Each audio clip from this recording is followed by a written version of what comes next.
तो Harry Potter की कहानी में अब एक नया अध्याय शुरू हो रहा है। वो अपनी उस साधारण और कह सकते हैं कि प्यार के बिना वाली जिंदगी को पीछे छोड़ रहा है और जादू की एक बिल्कुल नई रोमांचक दुनिया में कदम रखने जा रहा है। और इस नए अध्याय के बिल्कुल बीच में एक रहस्यमयी और बहुत ही आकर्षक जादूगर है। लेकिन सवाल यह है कि यह है कौन और वो इस पूरे स्कूल के साल पर कैसे छा जाने वाला है।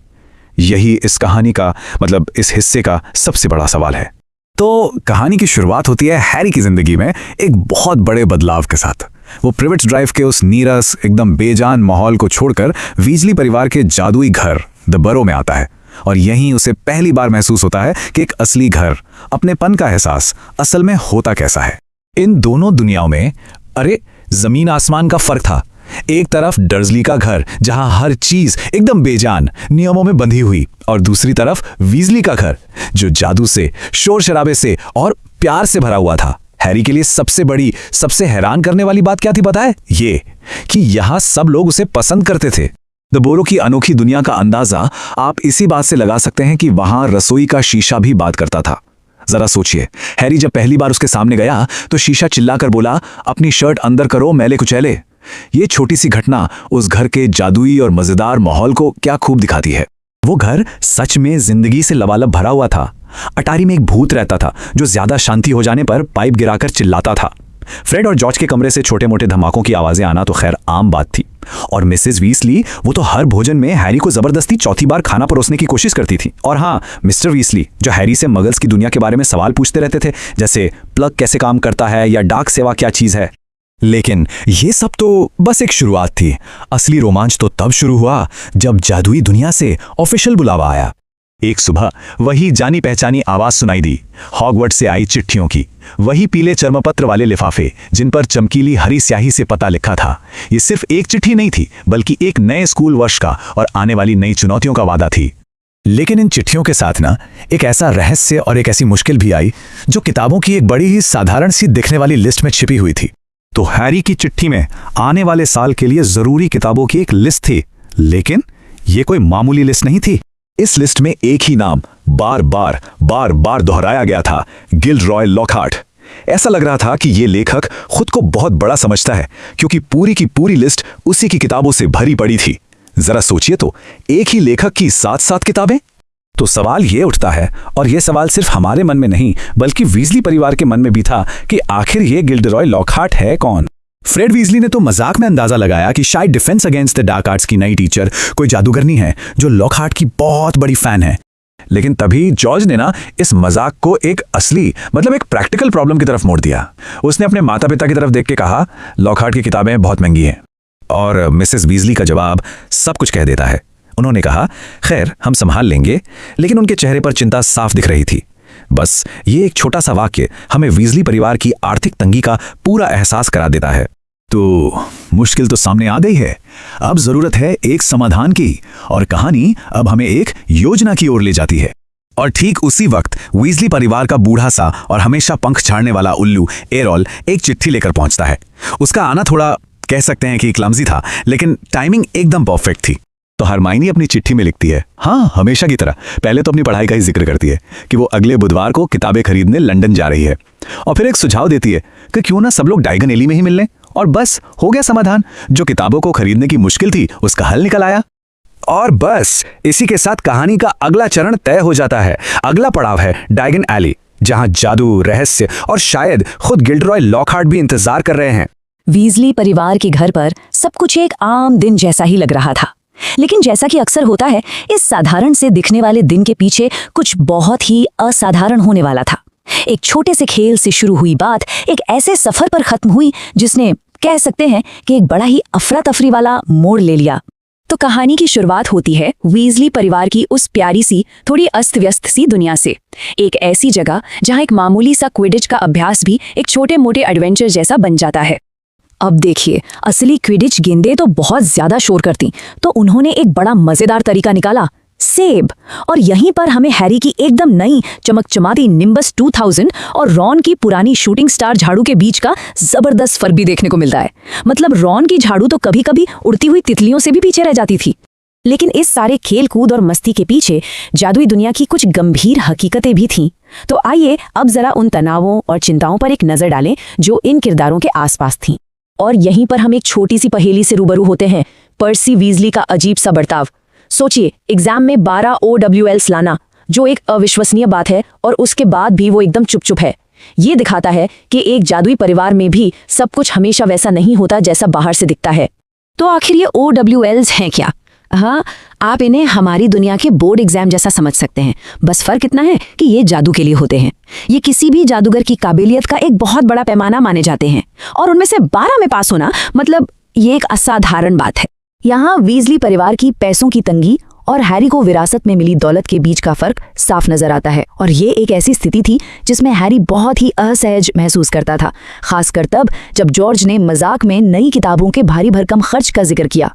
और अब हम आते हैं हमारी कहानी के सबसे अहम मोड़ पर, सफर करने का एक बिल्कुल नया और हमारे हीरो के लिए सच कहूं तो काफी डरावना तरीका। वाकई ये सवाल बहुत अच्छा है ना? क्योंकि झाड़ू ही सब कुछ नहीं है। यहाँ हम एक ऐसी तरकीब के बारे में जानेंगे जो इसे पहली बार अनुभव करने वाले किसी भी इंसान के लिए एक बहुत बड़ा झटका हो सकती है। जरा हैरी की उलझन का अंदाजा लगाइए जब मिसेस वीजली ने उसकी तरफ एक गमला बढ़ाया, और ठीक उसी पल सबको एहसास हुआ कि हैरी जादूगरों की दुनिया के इस रोजमर्रा के सफर के तरीके से बिल्कुल अनजान था। तो ये फ्लू पाउडर काम कैसे करता है? बहुत आसान है। एक चुटकी चमकीला पाउडर जो एक साधारण सी अंगीठी की आग को एक जादुई ट्रांसपोर्ट नेटवर्क में बदल देता है। और फ्रेड हमें दिखाता है कि ये असल में होता कैसे है। जरा सोचिए वो नजारा क्या रहा होगा। एक पल फ्रेड वहां है और अगले ही पल वो हरी लपटों में समाकर गायब। हैरी के लिए तो ये एक बिल्कुल नया और होश उड़ा देने वाला तजुर्बा था। और अब तनाव और बढ़ता है। अपने पहले सफर से ठीक पहले हैरी को एक साथ कई उलझन भरे और एक दूसरे से बिल्कुल उलट निर्देशों की बौछार का सामना करना पड़ता है। जरा सोचिए, इन सभी सलाहों को एक साथ मानना कितना मुश्किल होगा। साफ साफ बोलो लेकिन आंखें बंद रखना, छटपटाना नहीं लेकिन बहुत जल्दी बाहर भी मत निकलना। मतलब ये निर्देश तो किसी को भी पूरी तरह से उलझा देने के लिए काफी थे। और बस यहीं पर सबसे बड़ी गड़बड़ हो जाती है। हैरी आग में कदम रखता है जो उसे एक गर्म हवा के झोंके जैसी लगती है, पर वो तुरंत गर्म राख निगल लेता है। उसका पहला और सबसे जरूरी निर्देश साफ साफ बोलना वहीं पर फेल हो जाता है, और यहीं से वो अफरा तफरी भरा सफर शुरू होता है। ये कोई आरामदायक सवारी तो बिल्कुल नहीं थी। ये एक जबरदस्त, बहुत ही असहज अनुभव था, जैसे कोई शक्तिशाली बवंडर उसे जबरदस्ती नीचे की ओर खींच रहा हो। ये अनुभव तो जैसे सारी इंद्रियों पर एक हमला था। कानों में एक तेज शोर, आंखों के सामने हरी लपटों का घूमता हुआ बवंडर और तेजी से गुजरती अंगीठियों की धुंधली तस्वीरें। किसी का भी सिर चकराने के लिए ये काफी था। और फिर जितनी अचानक ये यात्रा शुरू हुई थी, उतनी ही अचानक एक झटके के साथ ये खत्म भी हो जाती है, और हमारे हीरो को और हमें भी एक अजीब सी अनिश्चितता की स्थिति में छोड़ जाती है। सफर का आखिरी पल, न कोई शान न कोई जादू, बस एक बेढंगी सी लैंडिंग। वो सीधा मुंह के बल ठंडे पत्थर के फर्श पर गिरता है और उसका चश्मा टूट जाता है। और यहीं हम इस कहानी को आज छोड़ते हैं, एक असफल जादुई सफर के अंजाम के साथ, खोया हुआ, कालिख से सना हुआ और अकेला। तो सवाल ये है कि हैरी पॉटर आखिर पहुंचा कहाँ है और वो वहां से वापस कैसे लौटेगा? ये सवाल हमें जादू के अप्रत्याशित स्वभाव की एक जबरदस्त याद दिलाता है। कहते हैं ना, किसी का असली चेहरा तब दिखता है जब उन्हें लगे कि कोई देख नहीं रहा। एक ऐसा पल जब मैल्फॉय परिवार ने अपना नकाब उतार फेंका और उनका असली रंग सबके सामने, खैर एक छुपे हुए इंसान के सामने आ गया। तो चलिए देखते हैं कि उस नकाब के पीछे आखिर क्या छिपा था। कहानी की शुरुआत होती है एक जोरदार आवाज से, एक झटके के साथ, और हम और हैरी पॉटर दोनों ही खुद को पाते हैं सीधे एक्शन के बीचों बीच। जरा हैरी की हालत के बारे में सोचिए। उसे चक्कर आ रहे हैं, चोट लगी है और वो ऊपर से नीचे तक कालिख में सना हुआ है, और वो अचानक एक ऐसी अनजान खतरनाक सी जगह पर आ गिरा है। उसे कोई अंदाजा नहीं कि वो कहाँ है, पर एक बात तो बिल्कुल साफ है, ये जगह अच्छी नहीं है, बिल्कुल भी नहीं। तो सवाल ये है कि हैरी आखिर पहुंचा कहाँ है? वो एक अंधेरी डरावनी सी दुकान के अंदर है, और उस दुकान का नाम है बोर्गन एंड बर्क्स, नॉकटर्न एली की सबसे बदनाम दुकानों में से एक। अब जरा इस दुकान के अंदर रखी चीजों पर नजर डालते हैं। ये सिर्फ कोई डरावना सामान नहीं है, ये चीजें असल में हैरी के लिए एक वार्निंग साइन है। ये उसे बता रही हैं कि वो हॉगवर्ट्स की सेफ दुनिया से बहुत बहुत दूर आ गया है। ये जादू का वो काला चेहरा है जिससे उसका सामना पहले कभी नहीं हुआ। अब ऐसी हालत में जब कोई खोया हुआ हो, डरा हुआ हो, तो वो कौन सा आखिरी इंसान होगा जिससे वो मिलना चाहेगा? सोचिए जरा। और तभी सामने आता है ड्रेको मैल्फॉय, हैरी का सबसे बड़ा दुश्मन। बस इस एक पल में ही सीन का पूरा टेंशन कई गुना बढ़ जाता है। उसे देखते ही हैरी का पहला रिएक्शन क्या होता है? छिप जाओ। और वो फौरन एक पुरानी अलमारी में छिप जाता है और वहीं से वो एक ऐसी बातचीत सुनता है जो उसे कभी नहीं सुननी चाहिए थी। ड्रेको के शब्दों में जो जहर है उसे महसूस कीजिए। ये कोई बच्चों वाली स्कूल की लड़ाई नहीं है। ये गहरी जलन है, एक नफरत है हैरी की शोहरत को लेकर। ड्रेको को लगता है कि हैरी इस शोहरत के लायक ही नहीं है।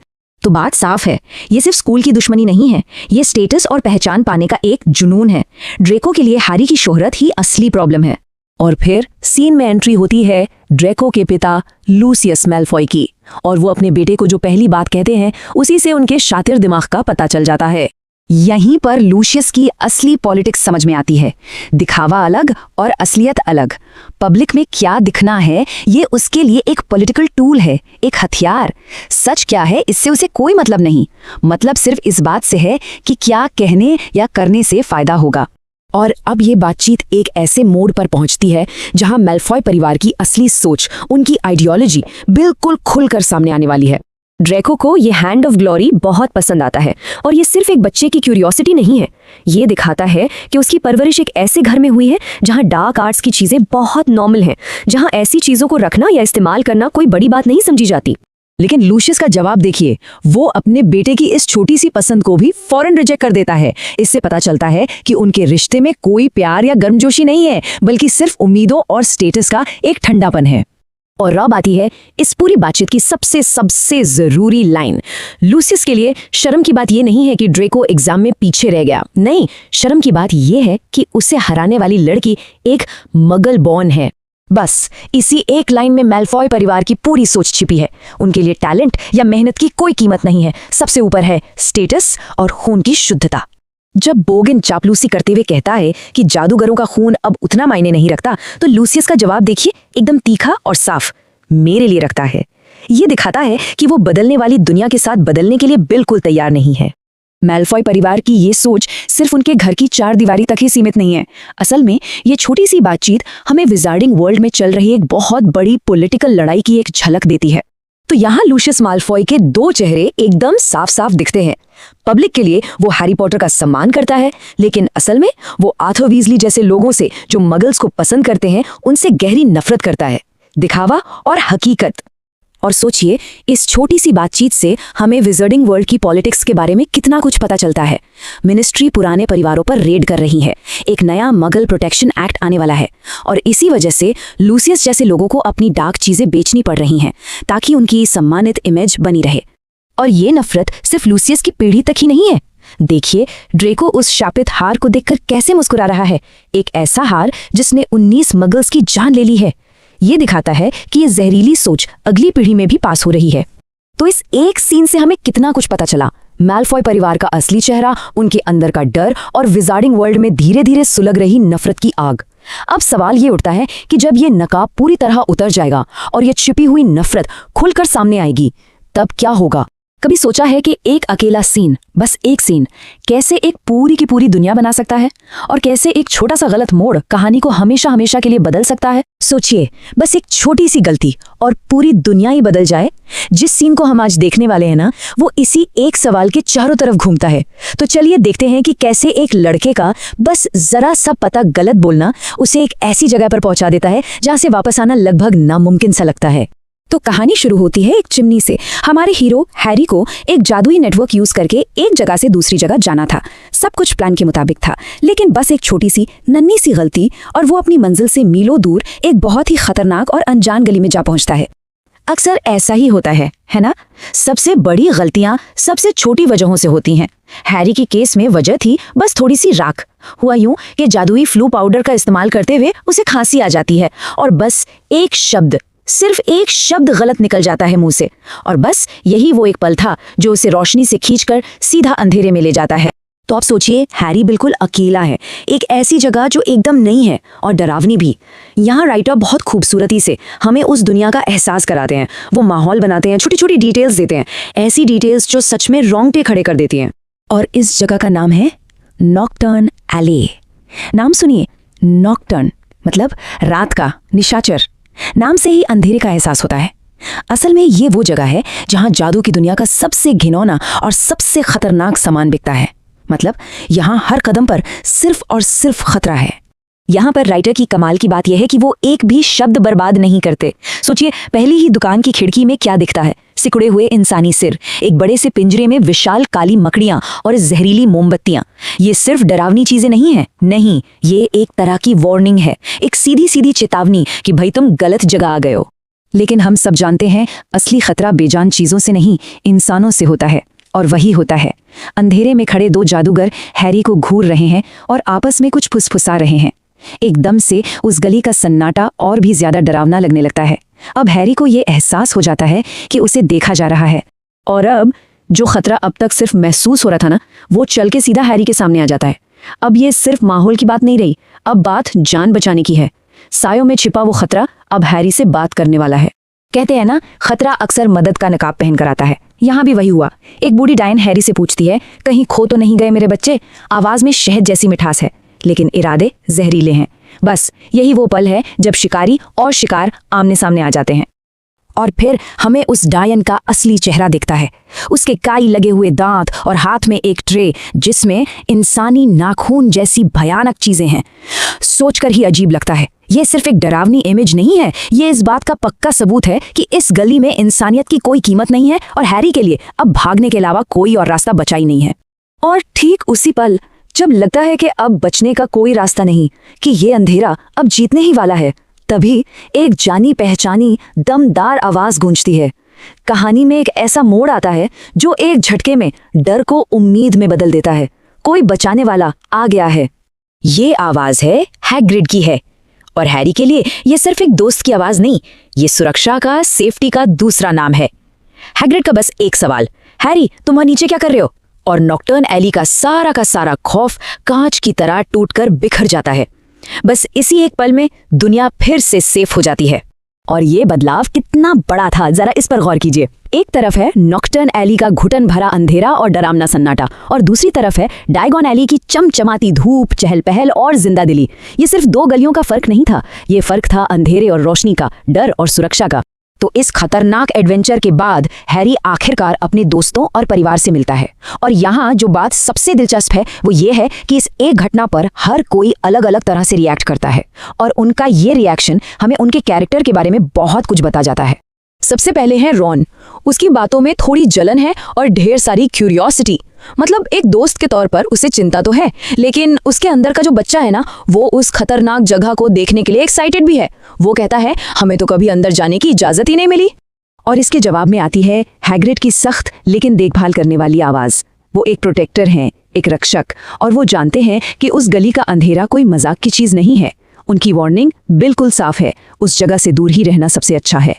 और फिर मिसेस वीजली का रिएक्शन, जो कि एक माँ की घबराहट और बेइंतहा प्यार से भरा है। उनकी आवाज में जो राहत और चिंता का मिला जुला भाव है ना, वही इस सीन का इमोशनल कोर है, उसका दिल है। ओह हैरी, ओह मेरे बच्चे, तुम कहीं भी हो सकते थे।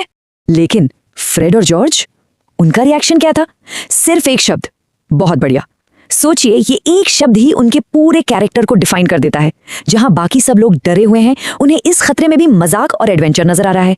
पर यह कहानी सिर्फ एक डरावने एक्सपीरियंस पर खत्म नहीं होती। नहीं, हैरी की ये जो गलत यात्रा थी ना, वो अनजाने में उसे एक बहुत बड़ा सुराग, एक क्लू दे जाती है।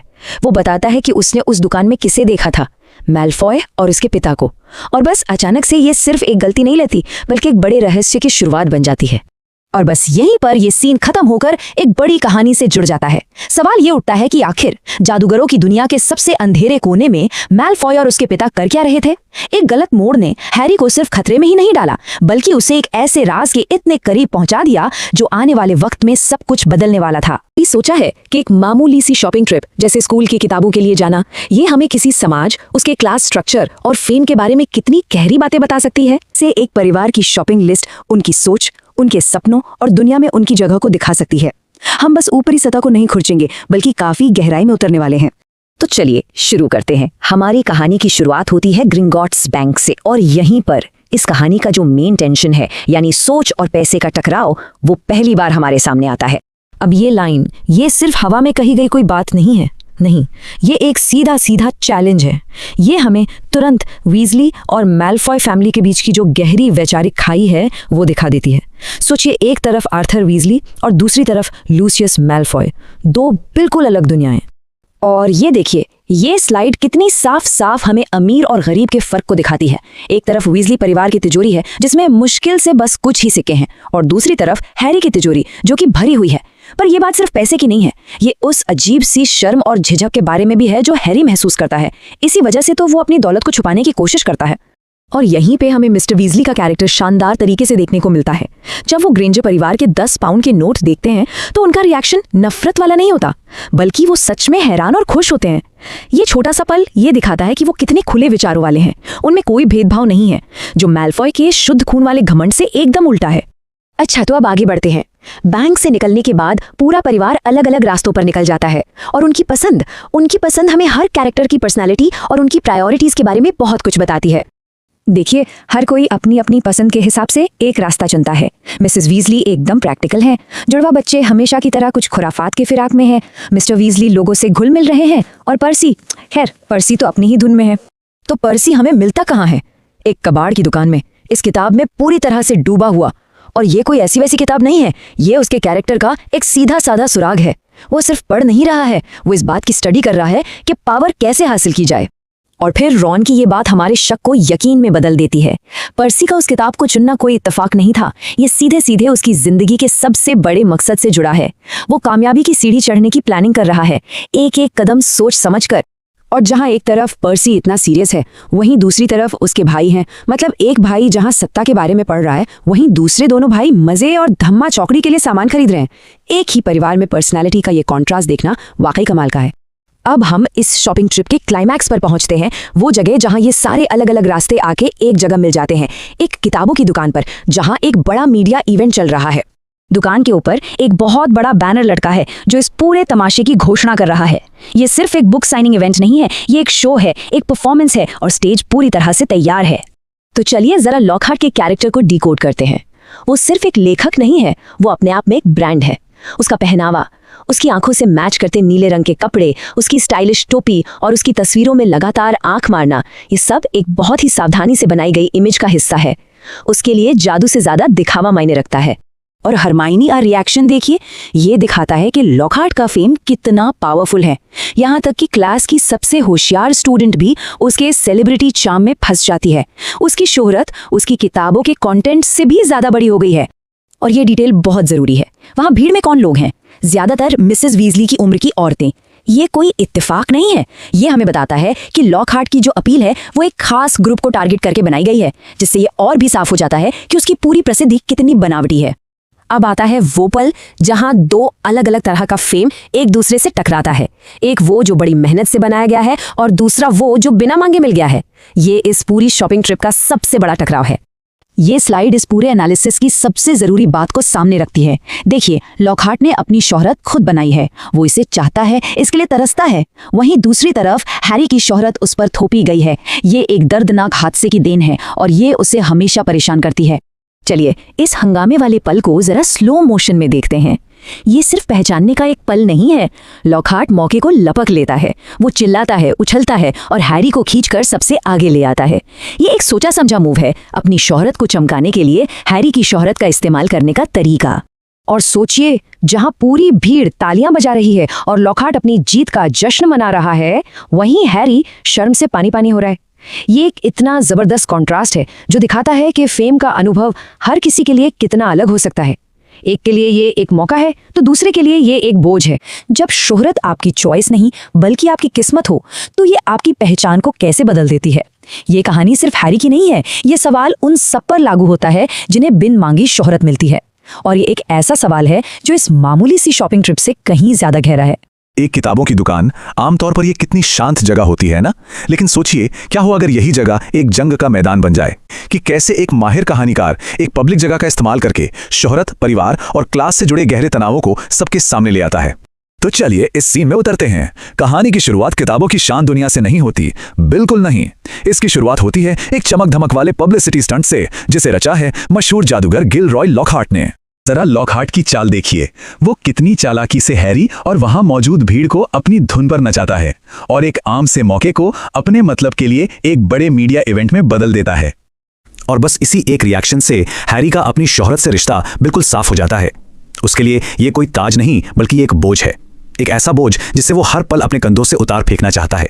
तो अब कहानी में एक नया मोड़ आता है। लॉकहार्ट का ये सजाया हुआ प्यार का मंच अब बिखरने वाला है, क्योंकि सीन में एंट्री हो रही है एक विलन की, और एंट्री होती है ड्रेको मैल्फॉय की। आते ही अपने पहले शब्दों से ही वो लॉकहार्ट की सारी झूठी तारीफों का गुब्बारा फोड़ देता है। वो सीधा हैरी की शोहरत पर एक जहरीला तंज कसता है। और यहाँ इस बदलाव पर ध्यान देना बहुत जरूरी है। लड़ाई अब सिर्फ दो स्कूली बच्चों की दुश्मनी नहीं रही, ये बहुत जल्दी एक गहरे और क्रूर हमले में बदल जाती है, जिसकी चपेट में परिवार और उनकी आर्थिक हैसियत तक आ जाती है। और अब ये झगड़ा सिर्फ बच्चों तक नहीं रहता, ये अगली पीढ़ी तक पहुंचता है। जब दोनों पिता आर्थर वीजली और लूसियस मैल्फॉय इस अखाड़े में कूदते हैं तो वो अपने बेटों की दुश्मनी को एक कहीं ज्यादा खतरनाक मोड़ दे देते हैं। अब लूसियस मैल्फॉय के इस तंज को देखिए, कितना नपा-तुला और शातिर है ये। एक ही तीर से वो आर्थर वीजली के काम, उनकी कमाई और उनकी इज्जत तीनों पर निशाना साधता है। और बस इसी एक बातचीत में इस कहानी की जो असली वैचारिक लड़ाई है ना, वो बिल्कुल खुलकर सामने आ जाती है। एक तरफ है ईमानदारी और दूसरी तरफ है घमंड और भेदभाव। ये वही टकराव है जो इस पूरी कहानी की बुनियाद है। तो अब तक जो तनाव सिर्फ बातों में सुलग रहा था, वो आखिरकार आग बनकर भड़क ही उठता है। विचारों की लड़ाई अब हाथों पैरों पर उतर आती है, ठीक उस किताबों की दुकान के बीचों बीच। ये पूरा मंजर दिखाता है कि कैसे सामाजिक अदब लिहाज की धज्जियां उड़ जाती हैं। सोचिए, ज्ञान का मंदिर यानी किताबों की दुकान पल भर में एक जंग के मैदान में तब्दील हो जाती है। लेकिन असली कहानी तो लड़ाई के बाद शुरू होती है, क्योंकि इसके बाद किरदारों का जो रिएक्शन है ना, वो खुद लड़ाई से भी ज्यादा बहुत कुछ बता जाता है। हाँ, जिस्म पर लगी चोटें तो मामूली हैं, लेकिन इज्जत पर जो दाग लगा और दिलों में जो नफरत छिपी थी, वो जिस तरह से बाहर आई, उसका असर कहीं ज्यादा गहरा था। मार खाने के बाद भी लूसियस मैल्फॉय ये पक्का करता है कि आखिरी और सबसे जहरीला वार उसी का हो, और इसके लिए वो एक बच्ची को निशाना बनाता है ताकि उसके पिता को सबसे ज्यादा चोट पहुंचे। और यही फर्क कहानी के सेंट्रल थीम को बिल्कुल साफ कर देता है। एक किरदार के लिए परिवार की इज्जत सब कुछ है, तो दूसरे के लिए अपनी पब्लिक इमेज के आगे कुछ भी मायने नहीं रखता। तो किताबों की दुकान की ये घटना सिर्फ एक लड़ाई नहीं थी, यह असल में उस पूरे समाज में पड़ी दरारों का एक छोटा सा आईना थी। वो दरारें जो इस कहानी को आगे बढ़ाती हैं। और आखिर में ये पूरा सीन हमें एक सवाल के साथ छोड़ जाता है। जब तहजीब के निकाब उतरते हैं तो उनके पीछे छिपे कौन से झगड़े और नफरतें बाहर आती हैं।